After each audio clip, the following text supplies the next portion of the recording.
প্রতিশোধমূলক হামলার পর যখন ওয়াশিংটন ও তেহরানের মধ্যে দীর্ঘ যুদ্ধের শঙ্কায় গোটা বিশ্ব, তখন মধ্যরাতে বিস্ময় নিয়ে হাজির মার্কিন প্রেসিডেন্ট ডোনাল্ড ট্রাম্প। যুদ্ধ নয়, ঘোষণা দেন পূর্ণাঙ্গ যুদ্ধবিরতির।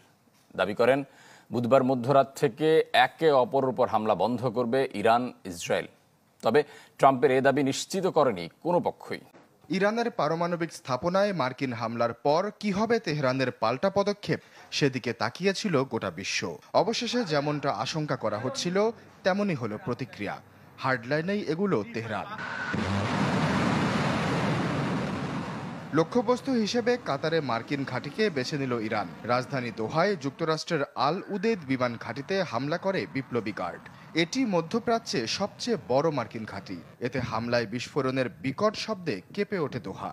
কাতারের আকাশ প্রতিরক্ষা ব্যবস্থা কিছু ক্ষেপণাস্ত্র ঠেকিয়ে দেয়। বন্ধ হয়ে যায় কাতারের আকাশসীমা। টান টান উত্তেজনায় বন্ধ হয় কুয়েত বাহরাইনের আকাশসীমাও।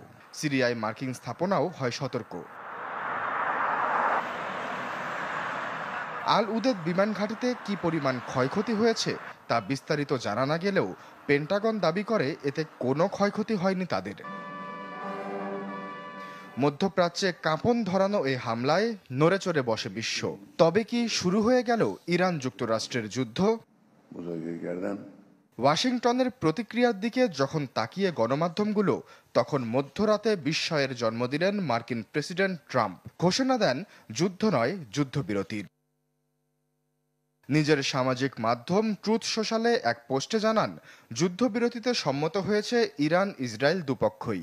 সেই সাথে বলেন, পোস্ট দেওয়ার পরবর্তী 12 ঘন্টার মধ্যে ইরান ও 24 ঘন্টার মধ্যে হামলা থামাবে ইসরায়েল। তার দাবি, এরই মধ্য দিয়ে শেষ হবে 12 দিনের এই সংঘাত।